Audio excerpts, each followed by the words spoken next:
La drépanocytose est notre sujet du jour dans la rubrique santé et bien-être. Pour mieux en parler, nous sommes avec le docteur Romaric Massi, médecin spécialiste en hématologie clinique. Le spécialiste nous définit mieux la maladie. La drépanocytose, c'est une maladie génétique. C'est la maladie génétique la plus répandue à travers le monde. La drépanocytose est une maladie du globule rouge. Pour rappel, dans le sang, il y a 3 types de cellules. Il y a les globules rouges, il y a les globules blancs, il y a les plaquettes. La drépanocytose est une maladie qui concerne le globule rouge. Et précisément, la drépanocytose concerne l'hémoglobine qui est à l'intérieur du globule rouge. En effet, dans le globule rouge, il y a une grosse protéine qui joue à peu près le rôle d'un transporteur dans la mesure où son rôle, c'est de capter l'oxygène et de diffuser l'oxygène dans l'organisme. C'est lorsqu'il y a la présence d'une hémoglobine anormale dans le globule rouge qu'on parle de drépanocytose. Cette maladie génétique héréditaire se présente sous diverses formes. Voici ce qu'on peut retenir. La première forme d'hémoglobine anormale, c'est l'hémoglobine S. La deuxième forme d'hémoglobine anormale, c'est l'hémoglobine C.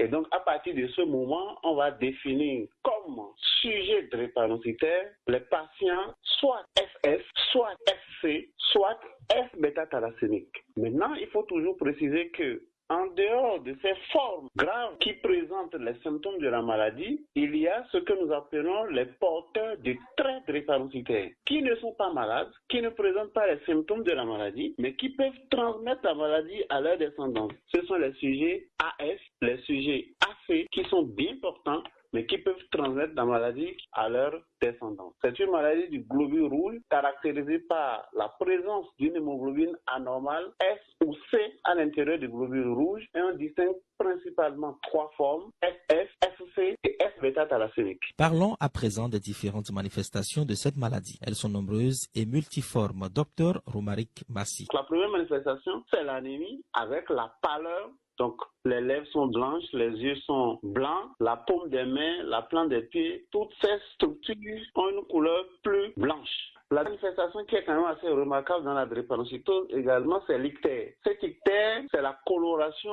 jaune de la partie blanche de l'œil. Et c'est dû au fait que les globules rouges se cassent très facilement chez le drépanocytaire et en se cassant, ces globules rouges laissent un pigment dans le sang et c'est ce pigment qui colore les yeux en jaune. C'est ce qu'on appelle un ictère. L'anémie chez le drépanocytaire est une anémie hémolytique, une anémie liée à la destruction des globules rouges, d'où la pâleur et la coloration jaune des yeux. Ça, c'est la première manifestation. La deuxième manifestation, c'est les manifestations douloureuses, notamment les douleurs osseuses. Ces douleurs sont dues au fait que les globules rouges n'arrivant pas à circuler facilement dans les vaisseaux à cause de cette obstruction, les tissus ne vont pas recevoir suffisamment d'oxygène. Je parle des tissus situés après l'obstacle constitué par l'agrégation de globules rouges dans les vaisseaux. Et c'est ce qui va se manifester sous forme de douleur. Et cette douleur, elle est souvent une douleur très intense, une douleur à type de brouillement qu'on voit souvent au niveau des os, au niveau des articulations. C'est la deuxième manifestation la plus fréquente chez le drépanocytaire. La troisième manifestation, c'est les infections, notamment les infections bactériennes graves à répétition.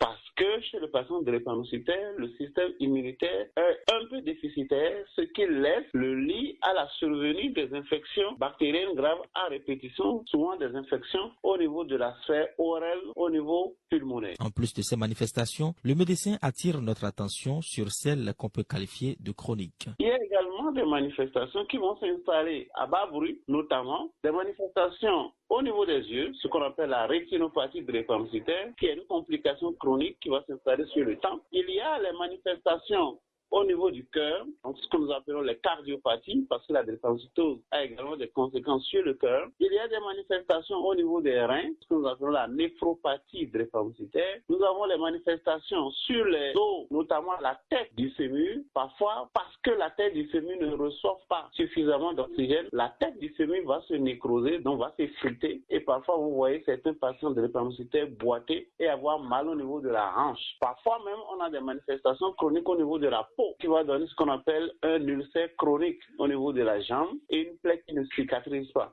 Donc, les manifestations de la drépanocytose, autant elles sont aiguës, anémie, douleur osseuse, infection à répétition, autant elles sont chroniques également et vont toucher plusieurs autres organes comme les yeux, comme le cœur, comme le rein, comme les os, comme la peau, etc., etc. Le traitement, c'est d'abord la prévention des complications. Docteur Romaric Massi. La prise en charge de la drépanocytose commence toujours très tôt par l'éducation du patient drépanocytaire et de son entourage. Pourquoi? Parce que les complications que nous avons citées, il y en a beaucoup qu'on peut éviter, notamment à travers les comportements. Exemple, les douleurs osseuses ne surviennent jamais seules. Il y a toujours un facteur qui déclenche. Soit c'est parce que le patient ne s'est pas bien hydraté, soit c'est parce qu'il fait très chaud et n'a pas su se protéger contre la chaleur, soit c'est parce qu'il fait très froid et n'a pas su se protéger contre la fraîcheur, soit c'est parce que le patient est très stressé, soit c'est parce que le patient a une activité physique très intense, soit c'est parce que le patient fait un paludisme ou une infection bactérienne. Voilà un peu les principaux facteurs qui vont déclencher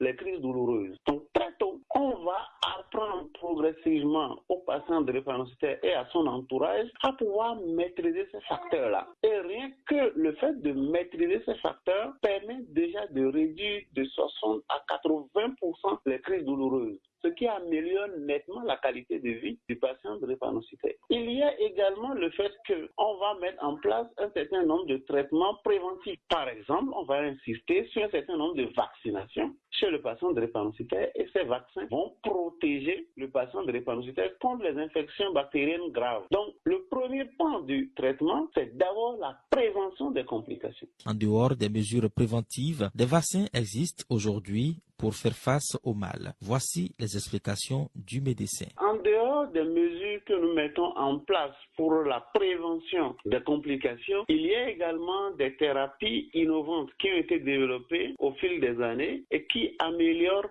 considérablement la qualité de vie chez le patient drépanocytaire. Je cite par exemple l'utilisation de l'hydroxyurée, qui est une molécule qui a fait ses preuves en matière de la prise en charge de la drépanocytose et qui donne d'excellents résultats et qui est une molécule disponible dans nos conditions de travail et qui est de plus en plus utilisée pour beaucoup de patients drépanocytaires. Nous avons également ce que nous appelons les programmes transfusionnels. Il ne s'agit pas juste de transfusion, il s'agit de programmes dans lesquels on arrive à retirer les globules rouges falciformes et à pouvoir remplacer avec des globules rouges normaux. C'est ce que nous appelons l'érythraphérèse, qui est disponible et qui permet également d'améliorer substantiellement la qualité de vie du patient drépanocytaire. Et puis, il y a le seul traitement qui est considéré aujourd'hui comme étant le traitement curateur, qui est l'allogreffe de moelle osseuse, donc la greffe de moelle osseuse, qui est considéré aujourd'hui comme étant le seul traitement éradicateur de la maladie, pouvant